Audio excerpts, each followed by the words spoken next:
ஏண்டி அவங்க 2 பேரும் கிளம்பிக்கிட்டு இருக்காங்கடி. நீ ஏதாவது ஒரு ஆக்ஷனை போட்டு அவங்க 2 பேர்த்தையும் போக விடாமல் பண்ணு. இல்லை 2 பேர் போய் ஜாலியாக இருக்கலான்ட்டு போவாங்க. அந்த பிரியாவை நிம்மதியாகவே இருக்க விடக்கூடாது. என்ன பண்ணு? அத்தை, நான் உடம்பு சரியில்லைன்னு படுத்துக்கிறேன். குகன் வந்து கேட்டால் ரொம்ப உடம்பு சரியில்லைன்னு சொல்லுங்கள். 2 நாளைக்கு கூட இருந்து பார்த்துக்கோன்னு சொல்லுங்கள். அப்போ தான் கேட்பான். அம்மா அம்மா எந்திரிங்கம்மா, நாங்கள் ஊருக்கு கிளம்பிட்டோம். இந்த நேரத்தில் இப்படி படுத்து தூங்குனா என்ன அர்த்தம்? எந்திரிம்மா. என்னாச்சாயா? அம்மா ஏன் இப்படி தூங்குது? என்னானே தெரியலடா. காலையிலேருந்து நெஞ்சு வலிக்குதுன்னு ஒரே அழுகையாக அழுதுட்டு இருந்தா. இப்போ தூங்கிக்கிட்டு இருக்கா. என்ன பிரச்சனைனே தெரில. நீ என்னான்னு கேளு. ஏயா இதெல்லாம் சொல்ல மாட்டியா? முக்கியமானதெல்லாம் சொல்லாத, தேவையில்லாதெல்லாம் சொல்லு. இப்போ அம்மா ஆஸ்பத்திரியை கூப்பிட்டு போகணும். எழுப்பு முத. டேய், ஆஸ்பத்திரிலாம் வேணாண்டா. அவள் கூட 2 நாள் இருந்து பார்த்துக்க, அதுவே போதும். உனக்கு என்ன பைத்தியமா? நெஞ்சு வலிக்குதுன்னு சொல்கிறாங்க, 2 நாள் கூட இருந்து பார்த்துக்கோன்னு சொல்கிற. ஆஸ்பத்திரி கூப்பிட்டு போனாயா? அதை எழுப்பு முத.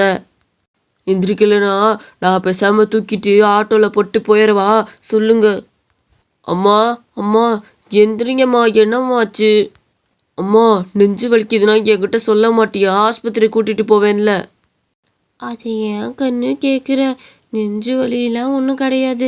நேற்று இந்த கேஸ் ட்ரபிளான சாப்பாடாக சாப்பிட்டு போட்டேன். அது போய் நெஞ்சில் கேஸ் ட்ரபிள் மாதிரி நின்றுக்குச்சு. அதனால தான் நெஞ்சு வலிச்சிக்கிட்டு இருந்திருக்கு. இப்போ ஏப்பாவும் சரியாக போச்சு. அப்படியாம்மா? உனக்கு வேற எந்த பிரச்சனையும் இல்லைல்ல? ஏதாவது நான் சொல்லிடு. அதெல்லாம் ஒன்றும் இல்லை கண்ணு. அம்மா ரொம்ப நல்லா இருக்கேன். ஆமாம், நீங்கள் 2 பேரும் பெட்டி படுக்கையோட எங்கே கிளம்பிட்டீங்க? எங்கே? அம்மா நாங்கள் தான் ஏற்கனவே சொன்னோம்ல உன்கிட்ட, கொடைக்கானல் போகிறோம்னு. அதுக்கு தாம்மா கிளம்பியிருக்கிறோம். போகலான்னு சொல்லதாம்மா வந்து அதுக்குள்ளே இந்த ஆயா என்னென்னமோ சொல்லி மூடையே மாற்றிருச்சு. சரிம்மா, அப்போ நாங்கள் கிளம்புறோம். ஒரு வாரத்துக்கு நீ நல்லா வீட்டை பார்த்துக்க. என்ன ஏதாச்சும் வேணும்னா ஃபோன் போடு. சரி கண்ணு, பார்த்து பத்திரமா இருக்கணும். தெரியாத ஊருக்கு போகிறீங்க. 2 பேருமே சமத்தா இருக்கணும், புரியுதா? அத்தை, நானும் போயிட்டு வரேன் அத்தை. போயிட்டு வா போ.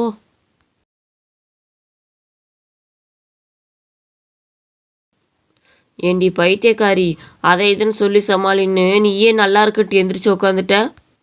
அத்தை, ஏங்க அத்தை, நீங்கள் வேற அத்தை நெஞ்சு வலின்னு சொன்னீங்க. அவன் ஆஸ்பத்திரி கூப்பிட்டு போயிருந்தா நம்ம அப்படியே மாட்டியிருந்திருப்போம். ஆஸ்பத்திரியில் ஒன்றுமே இல்லைன்னு சொல்லியிருப்பாங்க. அவன் என்ன மேலே கீழேயும் பார்த்துருப்பான். வேற ஏதாவது காய்ச்சல் அந்த மாதிரி சொல்லி சமாளிச்சிருக்கலாம். எனக்கு என்னடி தெரியும்? நீ ஏதாவது சொன்னா தான் தெரியும். இவன் எப்படி பண்ணுவான்னு நமக்கு என்ன தெரியும்? பிரியா, எல்லாத்தையும் எடுத்துக்கிட்டேல, எதையும் மருந்து இருந்து வச்சுட்டு வந்துடாத. இன்னும் பஸ்ஸு கொஞ்சம் நேரத்தில் வந்துடும். எல்லாத்தையும் எடுத்துக்கிட்டேன் குகன். உனக்கு தேவையானதும் நீ எடுத்து வச்சுட்டேல.